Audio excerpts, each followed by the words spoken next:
Hai, Assalamualaikum warahmatullahi wabarakatuh. Bertemu lagi bersama Ustazah. Hari ini kita akan mempelajari pelajaran sirah tahun 2. Okey, tajuk Nabi Muhammad SAW berniaga di negeri Syam. Okey. Kisah Nabi Muhammad SAW berniaga di Syam. Okey, Nabi Muhammad SAW mula berniaga ketika berumur 12 tahun bersama bapa saudara baginda iaitu Abu Talib. Pada awalnya, Abu Talib menolak permintaan anak saudaranya untuk mengikutinya berniaga ke Syam. Kerana pada ketika itu Nabi Muhammad SAW masih kecil. Perjalanan ke negeri Syam memakan masa yang lama dan terpaksa mengharungi padang pasir yang kering kontang. Nabi Muhammad tidak berputus asa. Baginda terus memujuk bapa saudaranya dengan memberi alasan baginda merasa kesorangan apabila bapa saudaranya keluar berniaga. Akhirnya Abu Talib bersetuju baginda mengikutinya. Baginda sangat gembira dan dapat turut serta berniaga ke Syam. Walaupun perjalanan ke Syam mencabar, namun baginda hadapinya dengan tabah dan sabar. Abu Talib merasa kagum dan bangga dengan anak saudaranya itu. Okey.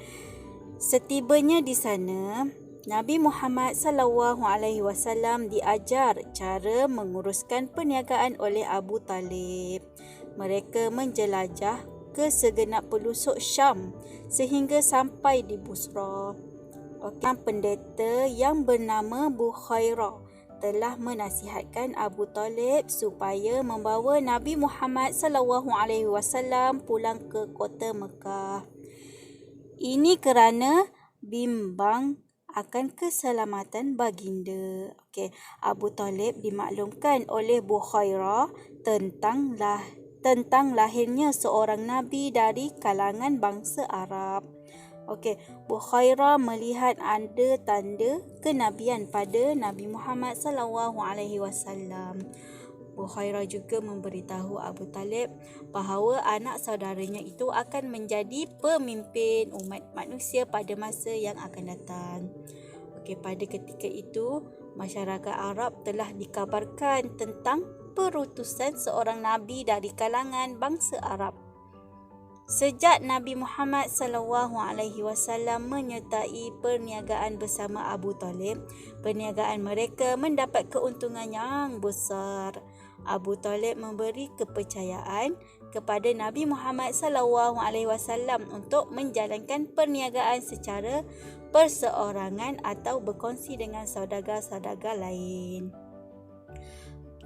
Nabi Muhammad SAW pernah berniaga di pasar Uqas dan Zulmajaz, iaitu dua pasar yang terkenal di Mekah. Kita tengok pula semasa Nabi Muhammad berusia 25 tahun, Nabi Muhammad SAW sekali lagi pergi bermusafir ke negeri Syam untuk berniaga. Baginda menjalankan perniagaan milik Khadijah. Baginda pergi bersama Maisarah, iaitu pembantu lelaki Khadijah. Khadijah merupakan seorang wanita bangsawan dan hartawan Arab.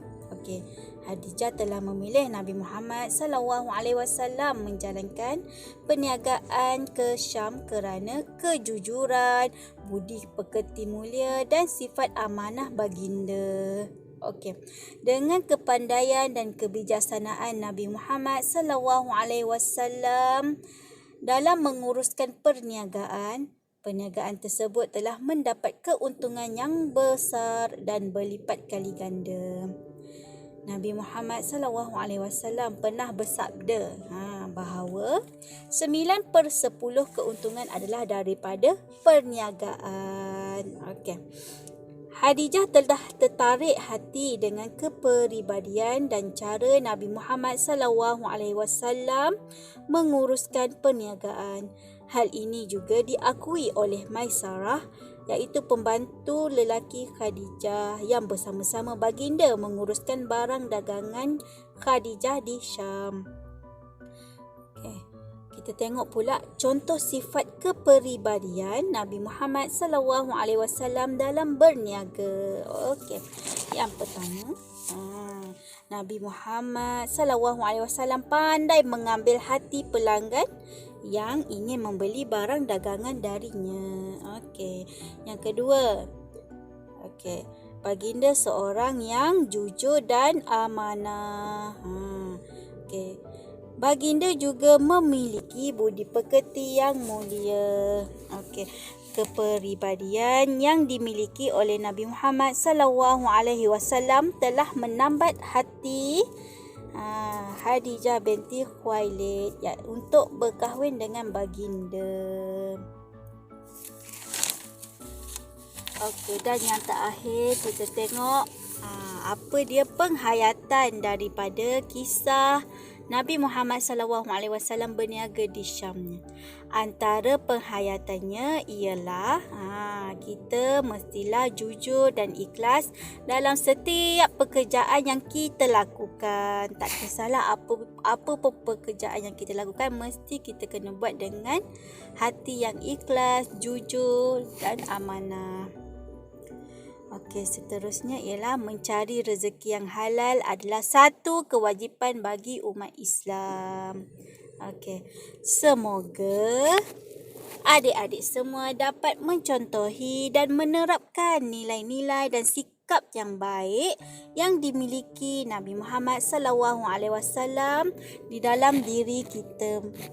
Okey, berbuat baik pada semua, insya-Allah.